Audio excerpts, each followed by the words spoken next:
Welcome, and thanks for joining.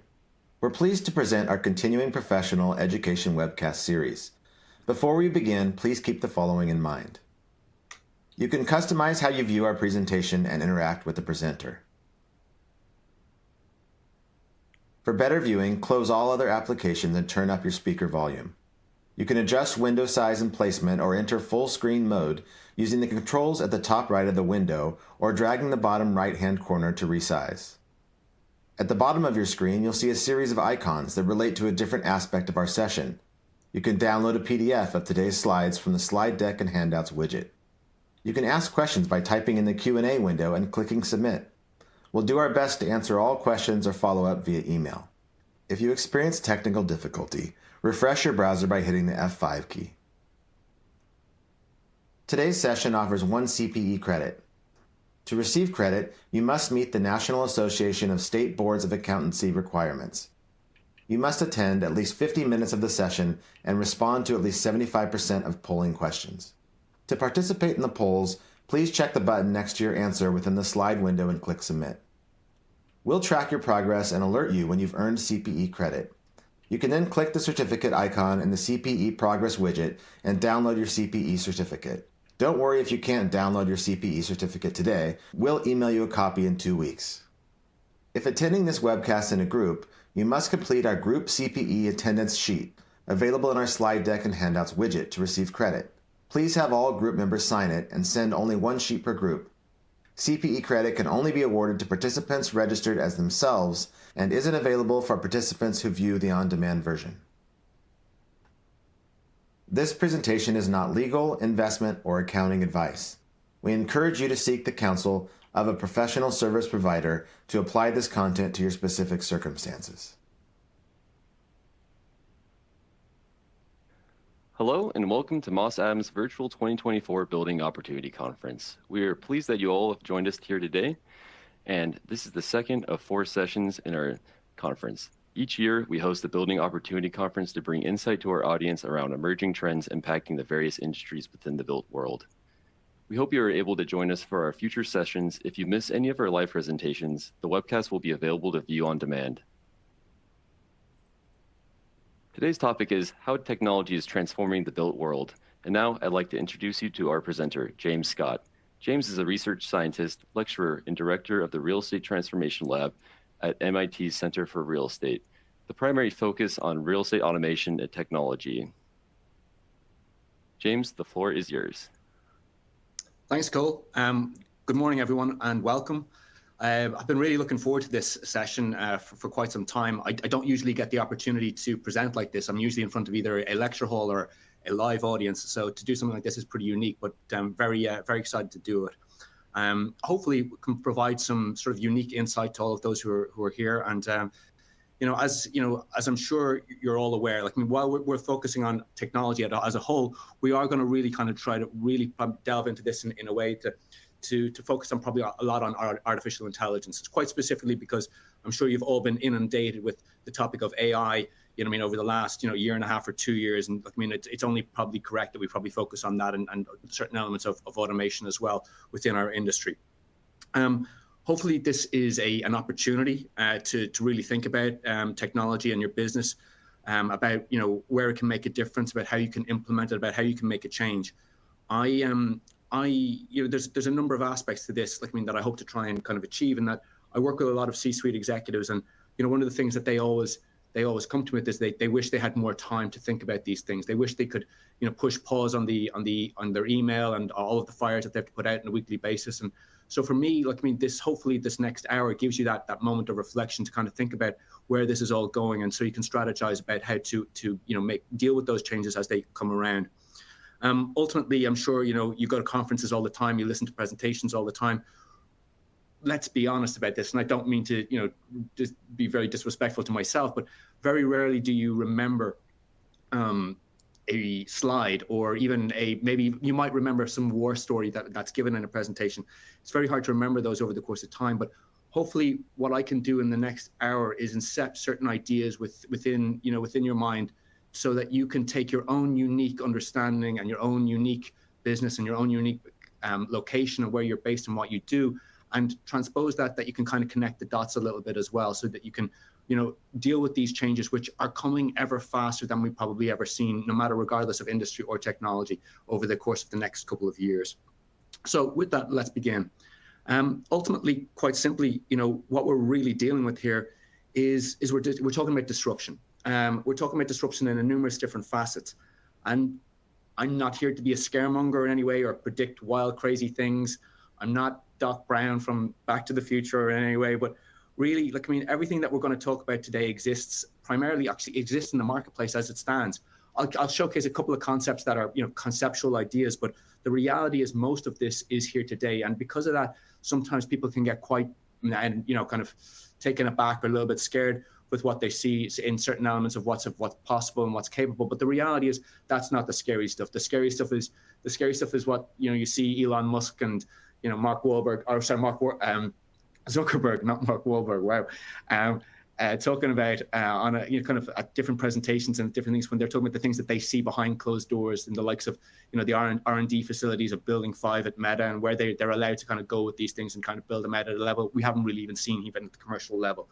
And so what we're going to talk about today is, a lot of the AI empowered kind of new technologies with automation, robotics, predictive analytics, autonomous vehicles or drones, and natural language processing, and build those out and kind of see where we can go with them and where it's going to make a difference across the industry.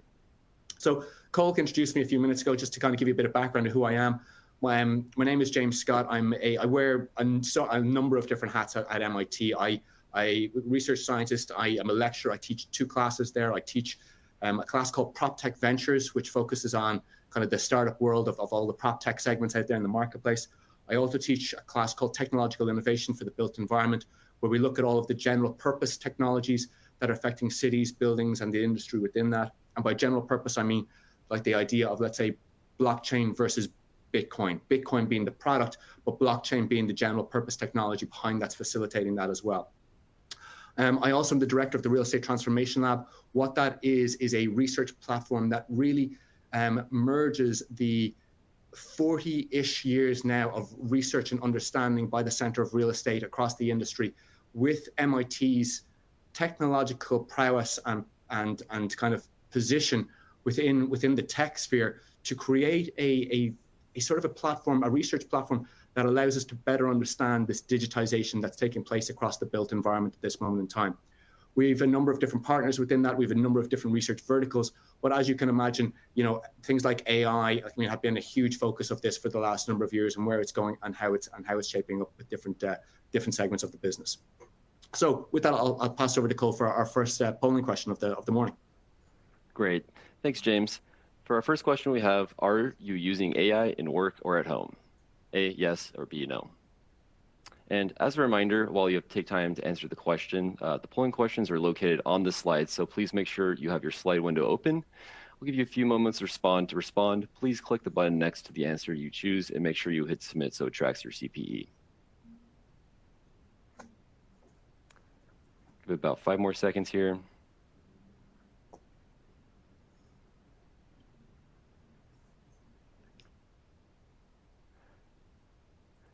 And the first polling question is now closed. James, back to you. Thanks so much, Cole. So where do we start? As I said, this is disruption. This is no longer science fiction in lots of respects, and it's coming far sooner than we think. Quite simply, I often ask the question, if I was in front of a live audience here, I'd ask you to put up your hands. Who went to work this morning in an autonomous vehicle? And I can pretty much guarantee that nobody did. Who in the last week or so transacted a building using blockchain? I might sometimes get one answer on that one. But the reality is, what I'm trying to showcase is here, we hear about technology all the time, specifically like over the last 10 years, we've heard about blockchain, we've heard about autonomous vehicles, but we really haven't seen the evolution of those things to cement themselves within our industry or even society the way that it was, has been showcased in the media and get the attention that it's got over the last 10 years. But something like AI and generative AI, this is moving a little bit differently. And this is something that we want to try and focus on this morning as much as anything else as well, because this is changing things. And while we might not necessarily get to something like the Terminator or the Matrix or even if you watch Westworld, something along those lines, this is no longer science fiction, and the realities and the power that comes with this and the efficiencies that are constructed with this are extremely important for us to try and get an understanding of what's out there. So the question now is, how is your industry going to be disrupted, whether you're within the realms of real estate? Whether you're a broker, whether you're an owner, an operator, an investor, an engineer, an architect, a developer, how do you see this kind of taking place, and how is it going to affect your business? So back to you, Cole. Thanks, James. For our second question, we have, what technologies will cause the greatest disruption to the real estate industry in the next 5 years? A, blockchain, B, augmented reality, C, artificial intelligence, or D, smart systems? And as a reminder, if you'd like to receive CPE credit for today's webcast, you will need to respond to at least 3 of the 4 polling questions during today's presentation.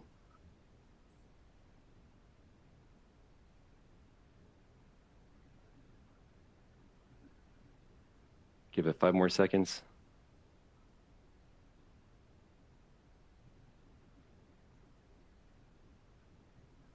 Question is now closed. Back to you, James. Ooh, that's quite interesting, actually. Yeah. I would have thought AI was going to be far up there, but that's really great. I'm very interested to see the blockchain one, because that's really great to hear. Okay, so let's back to this. So first of all, what we're going to do is we're going to just give this a little bit of context. We're going to kind of showcase where a lot of this has come from to kind of help build up an understanding of what this is at a kind of a very kind of low level, so that we can take from that. So, human computers, this is an image, way back at NASA in 1949, of people literally taking pieces of information and putting them into what was, the first digital creations of the computer back in that context and that time. Of course, we've moved on significantly from them, and we've had the evolution then over the last number of years of what we've seen with the likes of something like artificial intelligence. Now, I know a lot of people, for some reason, this has only kind of come to fore, with certain Wall Street Journal or New York Times articles in the last, we'll say, 24 months with the release of ChatGPT. But artificial intelligence has actually been around as a concept for quite a long time. And actually, the first time that we had an iteration or an understanding of that particular term was in about 1956 at a thing called the Dartmouth Conferences, which was a group of kind of high-level, high thinkers in computer science, or what that was at the time, coming up with these conceptual ideas of what would happen if and when we implemented certain elements of this technology. The reality was, over the next 20, 30 years, you had huge amounts of investment poured into this concept and idea, specifically by the likes of governments, departments of defenses, and things like that. But they were missing certain attributes that didn't allow them to advance it. The likes of, huge data storage capabilities, computational power, they didn't allow this to kind of move forward in a number of different ways. Then you had the arrival in the 1980s of machine learning, and then, in around the 2000s, we had the arrival of deep learning, which were all kind of elements of AI within that. I'm just going to touch a little bit on machine learning, because it's probably the one that you're most familiar with on a daily basis, and maybe not necessarily on the basis of actually even knowing what you're using. But I'm going to assume that a number of individuals, on this particular call, have utilized Netflix. Well, Netflix, what machine learning is essentially an algorithm that facilitates pattern recognition. And then from that, it takes that pattern recognition using vast amounts of data, and then based on the balance of probabilities, facilitates we'll call it a prediction model. But we use that all the time in a number of ways, and we maybe don't see it. So for the likes of those of us who use Netflix, those suggestions that come up on our screen, that's a machine learning algorithm in the background. It's not just what they think is popular and something and they throw that up there. It's based on all of the data that they find out there, based across all of their millions of users. So to give you an example, if you've watched The Sopranos, and so you've watched it the entire way through, and by that, you might suggest that because you watched it the whole way through that you've enjoyed the show, then you are a particular type of individual that likes particular shows. And then if you add in that you watched Sons of Anarchy, then, the whole way through, then you like a particular element of TV show as well. And that constructs you as an individual and puts you into a group of individuals that like that particular style of TV. Now, of course, as I often say, when you add in that the person watches 90 Day Fiancé to those two particular pieces of TV, you kind of coincide that with being a bit of an outlier, and that creates a little bit more of a different dynamic as to what you're really into and what you really enjoy watching. But it kind of showcases where the differences are. We see this all the time with Amazon. I'm sure lots of us use Amazon all the time when we buy products. When you buy a product, it outlines that based on the balance of probabilities, what are you as an individual or as a consumer most likely to buy in conjunction with that product. So if you buy, let's say, a guitar, you might buy a plec, or you might buy a music book, or you might buy a CD, or sorry, an instruction manual on how to play the guitar, depending on what level it is. But what they're doing is they're taking all of that data and they're disseminating it based on the balance of probabilities, making a prediction on what that outcome can be. And we see that all the time. And that's been the real driver of technology over the course of the last, say, 20 years or so. And so what you have is this construct that is what is the version of artificial intelligence that we see all the time today. That is AI. And really at its most simple and at its core, AI is simply just an algorithm and a computer program that performs the tasks which normally require human intelligence to accomplish. And it does this through the culmination of data science and large, robust data models in order to facilitate problem solving. And that's really what it does. That's the whole construct really of what AI is at a very simplistic level. And then from that, you have a number of different facets within that. You have the likes of machine learning, deep learning, natural language processing, image recognition, and of course, the big one at the minute is, of course, generative AI. And so what it's always doing is it's able to create those predictive situations, but it's also learning from its mistakes all along. Now, I'm going to give an example here that always gets me in trouble, but I throw it out anyway because it's not the worst concept to kind of put your head around within this. I'll often ask the question to people, is a calculator artificial intelligence?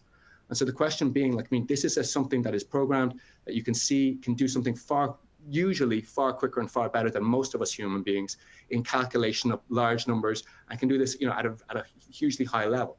And so the argument is that artificial intelligence? And the reality is it's not. And the reason it's not is because when you press reset or you press 0, it goes back to 0. All right. It's not learning from any of the things that it's done in the past. People will say, but you can use a memory. You can't, there is a memory capability, and that would cause another argument. But the reality is when you press 0, it goes back to 0, and it hasn't learned from any of the things that it's done in the past. And so that in itself is not actually artificial intelligence. But that's kind of a way of just thinking about this is kind of at a kind of a simple level. And then, as I outlined, this is all the traditional capabilities of AI. We have machine learning, we have natural language processing. This is the ability to better understand what a person is saying. When you see this all the time with the likes of Siri or with Alexa, and we've had that for a number of years. Computer vision or image recognition, these are all of the systems that are allowing us today to better understand, and more importantly, where autonomous vehicles is getting its utility from, and how it's going to be able to facilitate that in the years ahead. We have robotic process and automation. We have predictive analytics. All of these are segments of AI that have been built out over the course of time, all culminating in the big one, which is the one that everybody seems to be aware of at this moment in time, which is generative AI. So what is generative AI? Just at a most simplistic level, it's really just an algorithm with the ability to generate new text, images, videos, code, sound. And what it does is it does this through the storing, the parsing, the synthesizing, and the amalgamation of different data. And that's really what it is. And then from that, what we have is this unique subset of a generative AI, which is, of course, the large language model, which is what we've seen today that can come in with the chat GPT and with Claude and with other elements that are out there. And what a large language model is, it's just a deep learning algorithm. And I know that's a very complex thing to just say it's just, but it's a deep learning algorithm with the ability to summarize, to translate, to recognize, predict, and generate content using a very, very large data set. And that's what it is, and that's what it's able to do. And that's given us a huge amount of credit or abilities within lots of constructs and lots of tasks, especially within the realms of the real estate world. Now, one thing I just want to touch on here, because it's something that people have in the back of their head, especially when they're dealing with AI, is that all of the concepts and ideas that we're talking about here are to do with artificial narrow intelligence, as opposed to this other concept, which is artificial general intelligence. AGI, artificial general intelligence, is this concept that has been promoted by the media and it exists as a concept. But you see it in the media all the time. You see it in books. You see it in literature. And it's this idea that the intelligence itself, or the construct of the technology itself, becomes smarter as a human being. For those of you that are into sci-fi, this is known as when this happens, this is the moment that's called the singularity. It's essentially when the machines take over. They become smarter than us and smarter than human beings. And depending on which literature you read or which academic publication you read, we are somewhere between 2 and 200 years away from this particular thing taking place. Now, the reality, I say that kind of with tongue in cheek, because every time I ever bring this conversation up, people will say they've been saying that number for about 25 years now. And that's probably true. I don't necessarily believe we're 200 years away from it. I think we're probably still a good bit out from it. In fact, significantly far out. But then you see the conversations, you see the likes of Elon Musk and Zuckerberg talking about this, and they don't feel it's that far away at all. But depending on who you work with and what you see, that's the bigger question. But all of the elements of AI specifically that you talk about, I mean, certainly in this conversation, we're talking about narrow elements of that AI. So behind that, foundationally, what's driving all of this? What's facilitating all of this kind of element and credibility towards this technology? It has been that kind of drive towards big data. And big data is the key enabler for artificial intelligence within that. You know, be it from a public perspective, a proprietary perspective, you know, they rely hugely on the amounts of data and good data, the clean data and data that's been verified and has validity within that. We're not talking, I mean, anyone that's involved in the world of real estate has at some point seen or looked through a pro forma. They understand the concept of garbage in, garbage out. Well, it's the exact same with all of these technologies. The better the data, the cleaner the data, the more robust the data, the better the solutions that are provided from these particular elements of technology as well within that.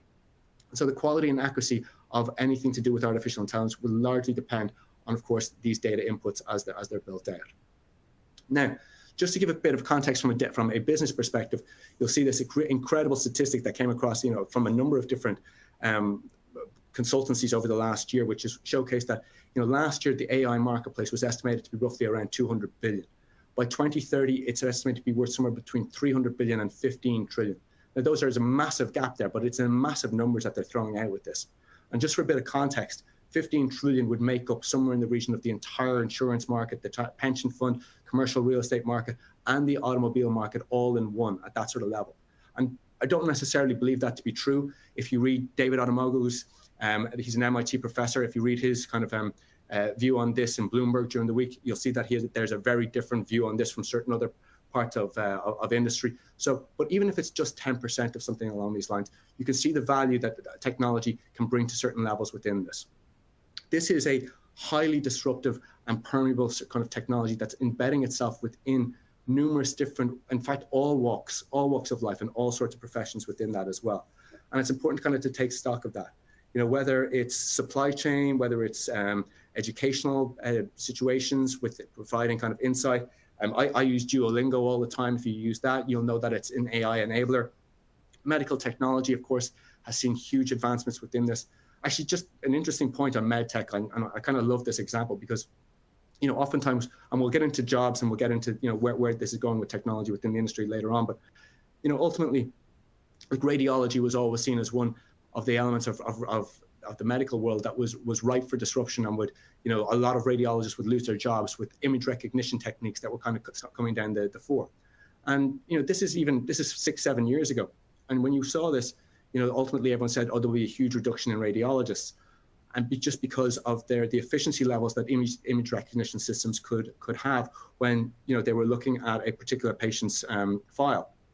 And quite simply, none of that ever transpired, even when you had the image recognition systems were closer to about a 95% proficiency level and better understanding what they were looking at, as compared to the top experts in their field, which were only hitting somewhere between 80 and 83%.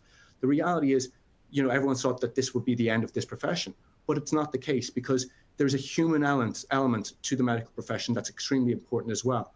You can't have somebody sending an email, or a letter on these situations, dealing with patients in that type of scenario. You need someone that, you know, is personal. You need a doctor to be able to convey and understand all of the issues that coincide with something like that.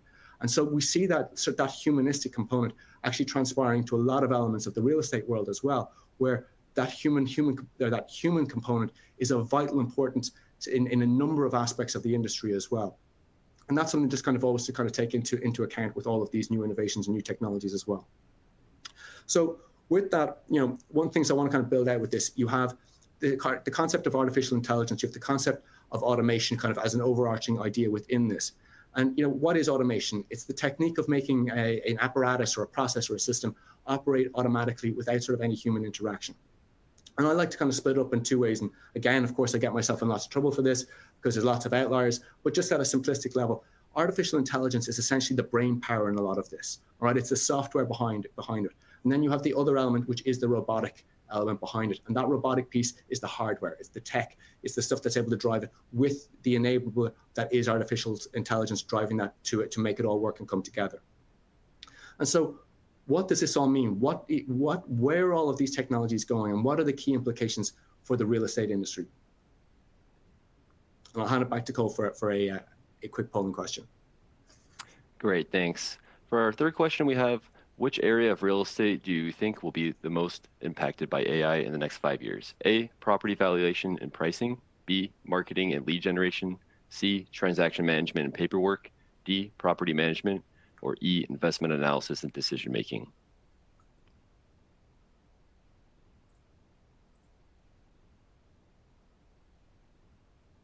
Also, as a quick reminder, you do have the option to submit questions for the presenters in the Q&A window. We have quite a bit of content to cover today, so if we don't have time to respond during the webcast, we'll do our best to follow up with you afterwards.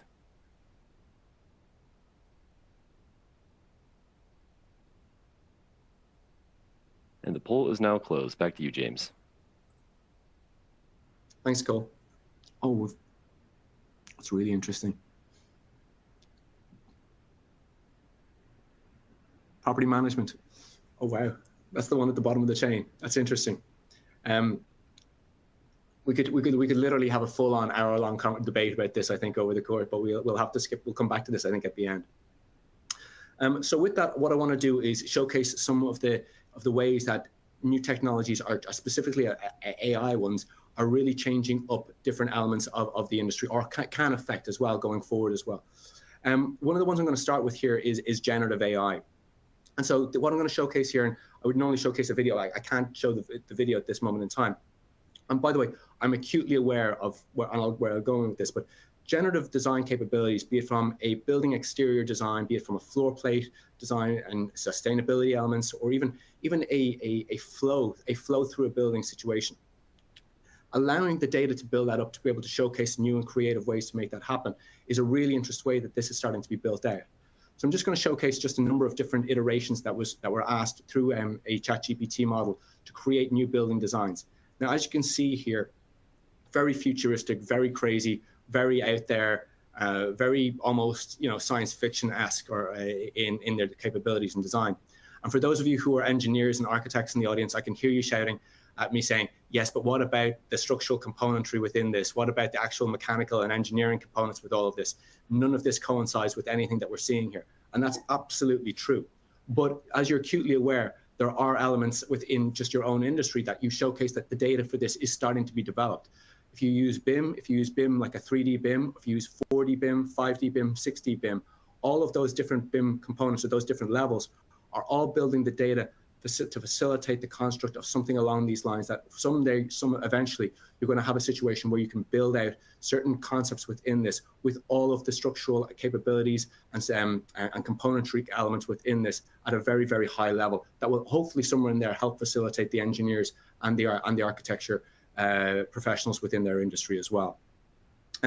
Another one that's of significance, and I know this can be one that really it can sometimes grate on people, to be honest with you. I know myself that I have gone through many a situation in life over the last few years where I found myself shouting at a chatbot or coming close to getting my laptop and literally throwing it out the window in frustration. But the evolution of, especially with generative capabilities, have facilitated a situation now where the humanistic component within a lot of these programs have gone to a much, much higher level that you genuinely are not entirely sure if you're dealing with a human or not. One of my favorite ones, and I'm not really an advocate for publicizing particular products, it's not really what I do, but one of my favorite ones is Elise, or Elise AI as it once was, as an artificial intelligence or chatbot. Just to showcase just some of what it would do, just to give an example, sorry, I just lost a little bit technical, would be like me asking it a question. So here you have a particular interested tenant who's looking about a 2-bedroom unit. And that's nothing new that we have seen from a chatbot before. And then the person, what they're able to do though is they're able to answer. There was actually 2 questions in that particular first question. And so you'll see that chatbots are now able to respond to multiple questions at once, which can facilitate moving the conversation forward at a pretty high level as well. Then you might have a situation where the chatbot itself is giving information back to the prospective tenant or the prospective client, and just that as they're dealing with the answer that they're giving, they might get interrupted. Here you see, asking about, does this include children?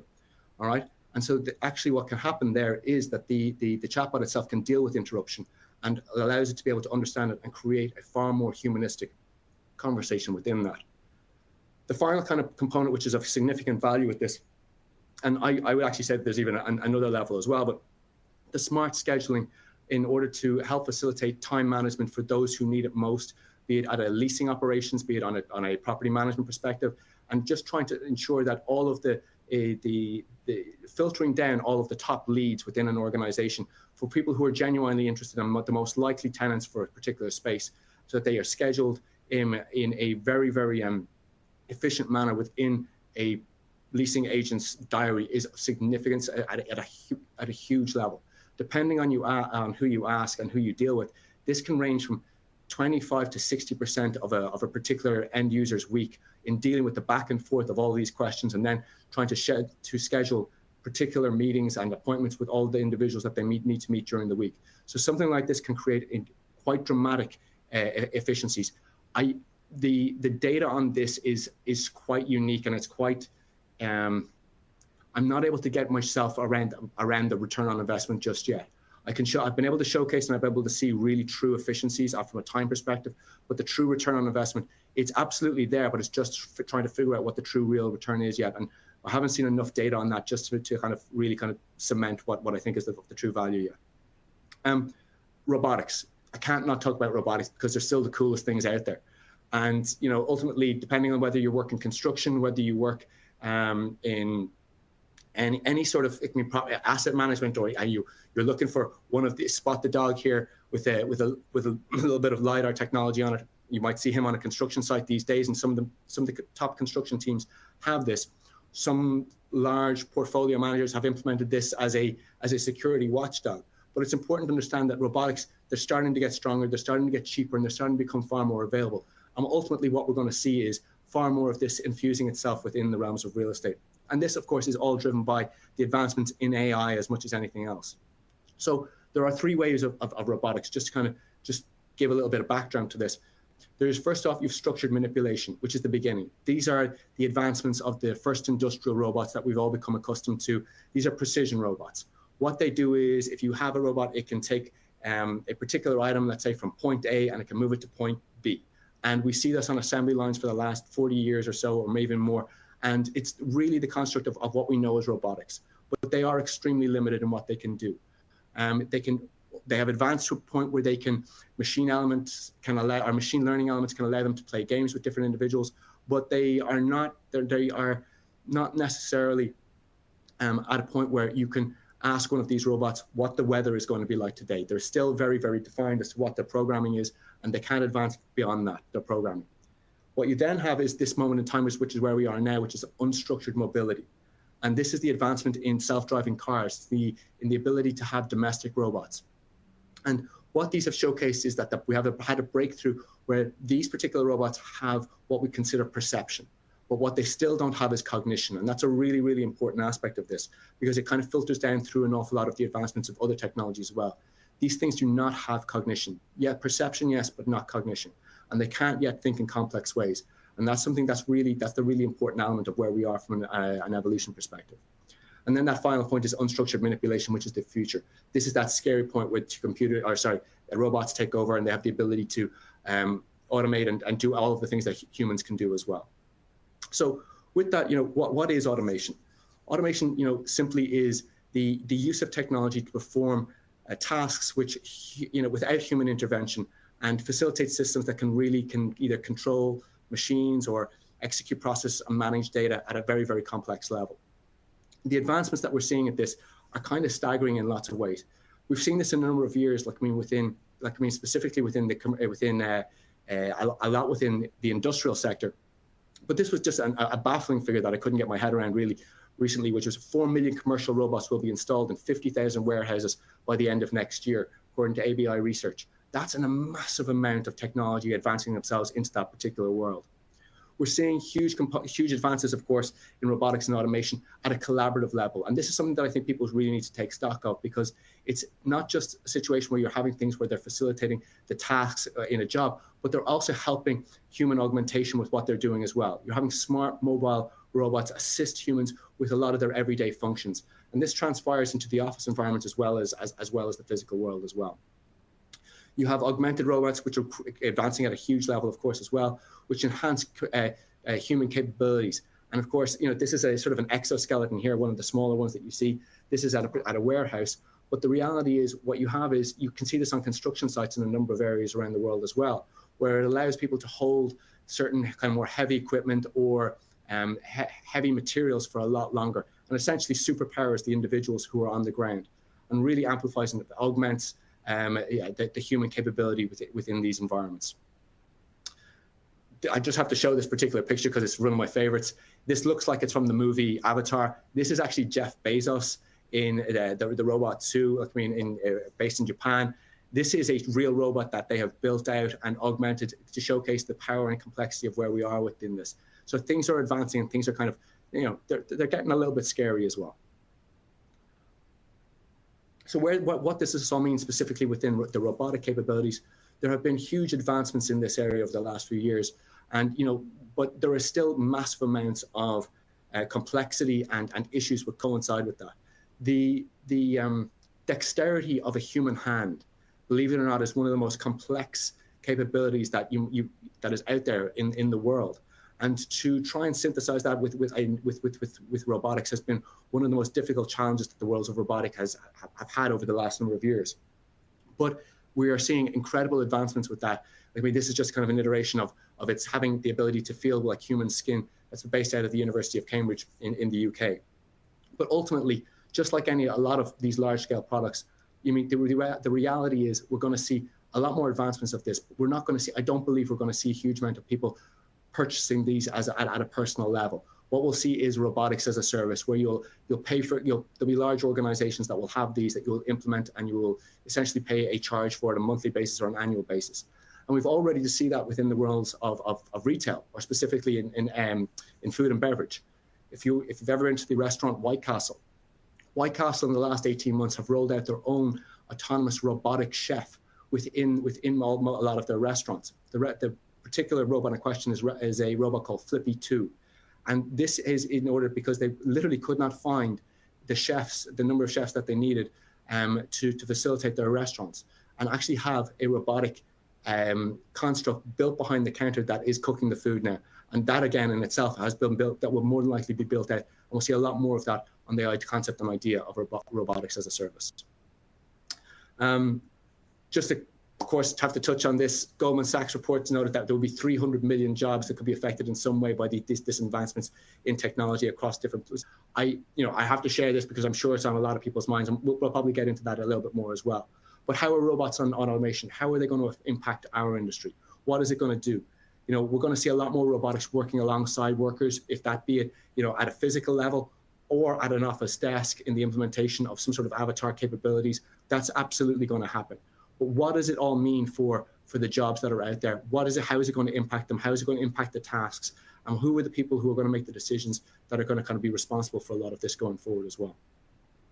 Some of the other things that we want to touch on, automated valuation models are one of my favorites. These have been around for a long time now, but they are significantly impacting the real estate industry, definitely at a residential level. I'm sure we've all had a go of looking up where we live on Zestimate or on Realtor's estimate capability, or looked at CoreLogic's capability of understanding what the piece of property is worth. And the advancements in this have been, absolutely fantastic. But there is still a lot of limitations to them as well. And we see the disparity, if you go on board, go online and you look between the two different companies, or maybe even three different companies, it's not like they're very, very close in nature. Sometimes they are and sometimes they're not. But ultimately, the reality is these AI-empowered models are increasingly becoming far more mainstream in the real estate appraisal business. These models, they utilize vast data sets, be it property records, publicly available records, transactional history, market trends, in order to calculate market or property values. And they are a very quick and accurate prediction model of what's out there. And they're only getting better and they're only getting stronger as people advance with them and utilize them.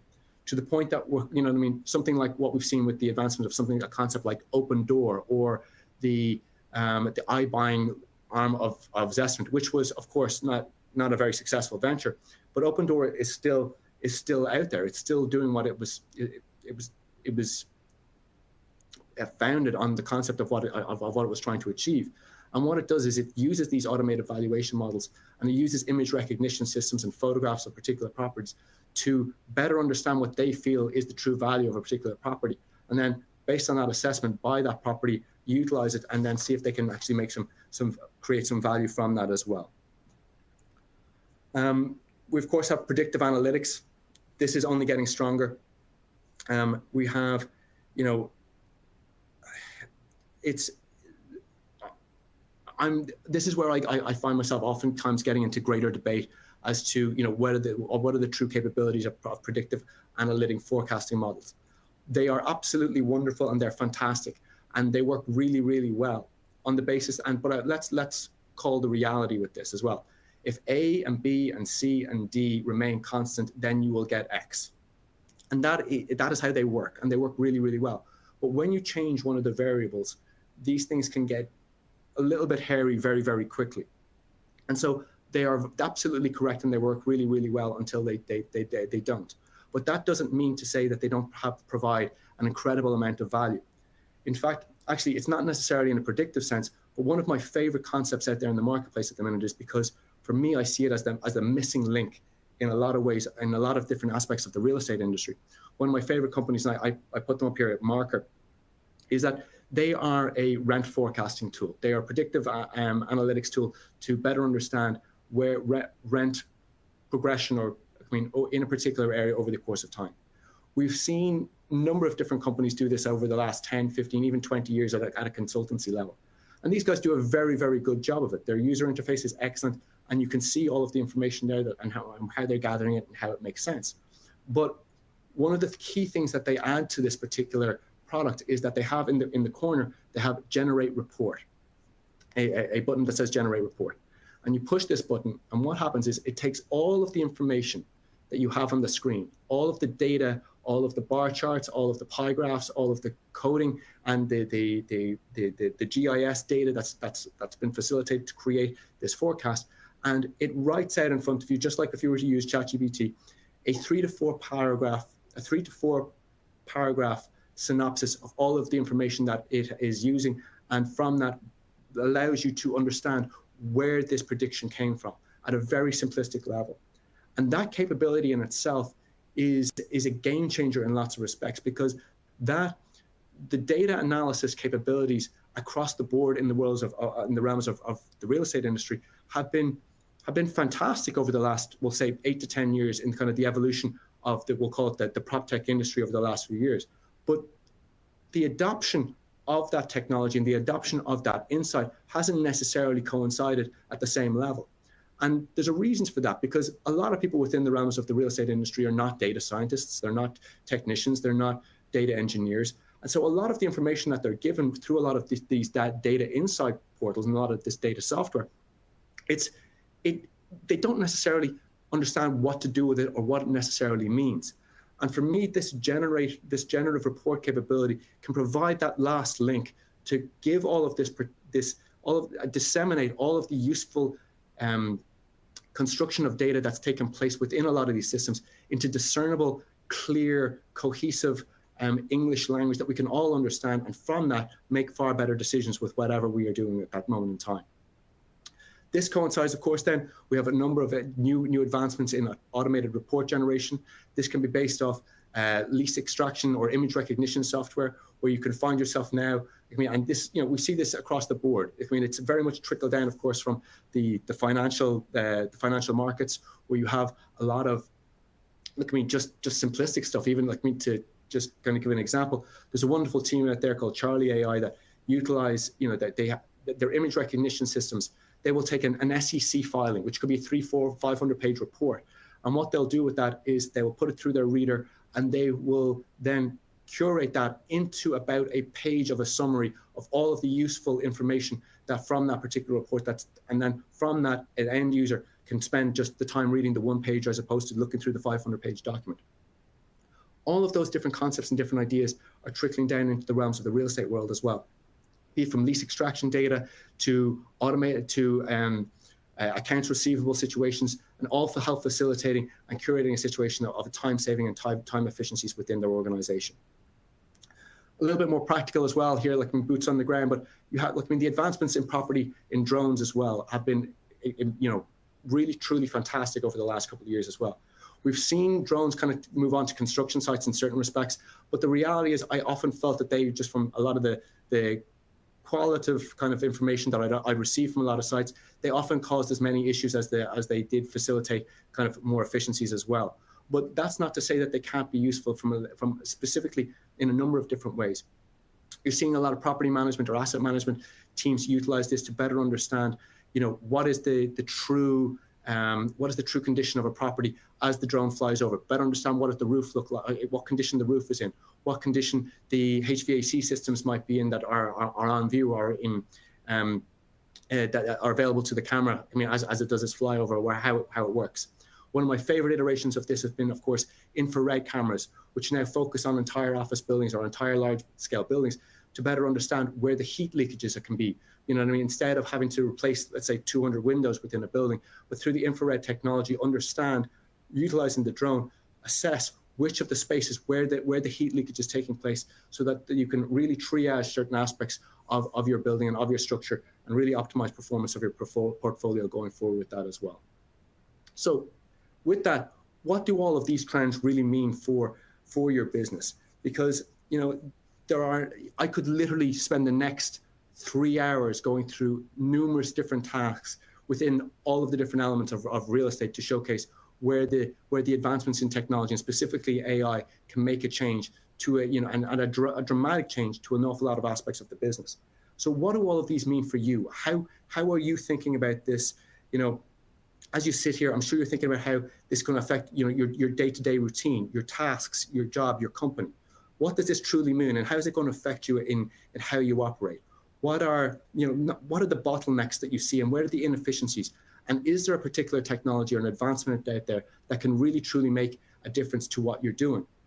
And so, the question is not if these trends are going to materialize, but of course, when.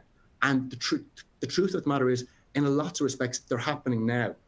And if I often, I have to give a kind of a sort of a strange example, but one that's very close to home is, of course, the advancements that I see with how students are able to become far more efficient in their day-to-day. And just by way of context, we have an incredible class at MIT, which really is essentially real estate law. It's called Ventures, but it's one of the toughest classes that a student interested in real estate does over the course of their time. And they have a wonderful, incredible professor.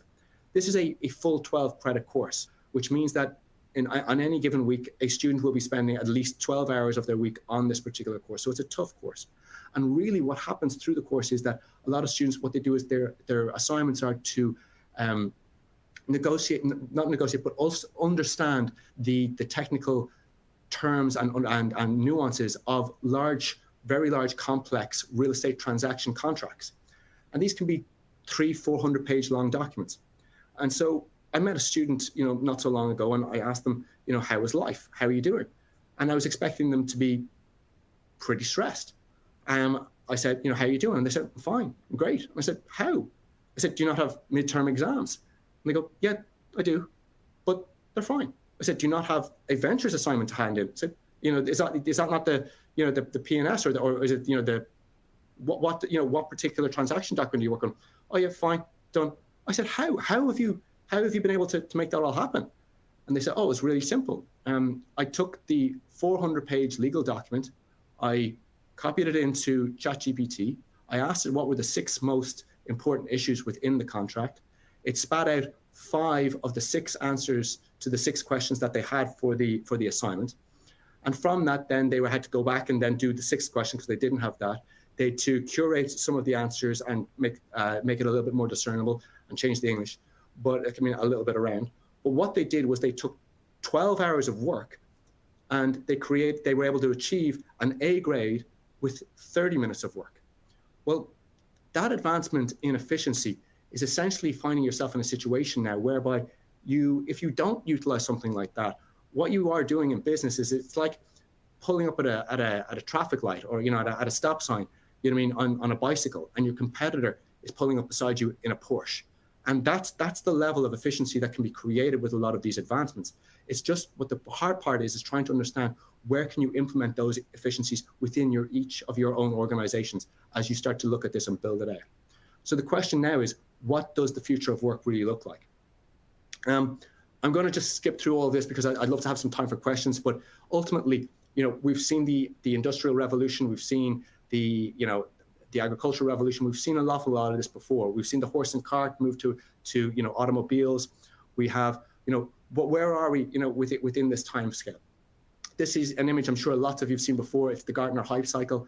Are we at the top of the hype cycle when it comes to these advancements of technologies, specifically AI? And what this is a really interesting graphic for those of you who maybe haven't seen it before.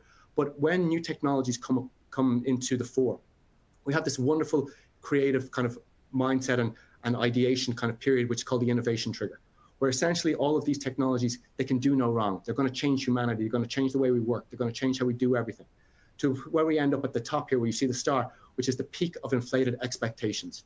And we think this is the future and everything that happens. But ultimately what happens is, over the course of time, we figure out that it's not necessarily the be all and end all. There's a lot of limitations to this. There are a lot of regulatory issues that coincide with this. There's a lot of adoption issues. The tech mightn't necessarily work as well as we think. And we end up in this thing called the trough of disillusionment. But ultimately what happens is, over the course of time, we go through the slope of enlightenment where we figure out how to best utilize this technology and understand how to utilize it at the best of its ways to finish out in the plateau of productivity. And it's trying to figure out now where all of these technologies are on this particular cycle. So, Cole, just one last question to the audience before we finish up. Thanks, James. For our last question, we have: what is your biggest concern about the increased use of AI in real estate? A, job displacement for real estate professionals. B, data privacy and security risks. C, reduced personal touch in client relationships. D, potential AI bias or errors in decision making. Or E, regulatory and legal uncertainties.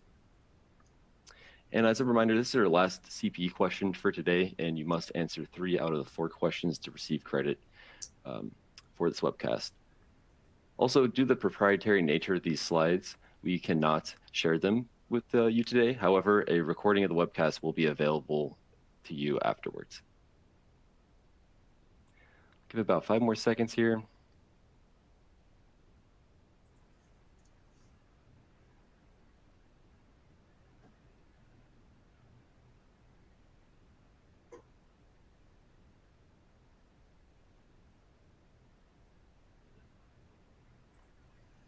And the poll is now closed. Back to you, James.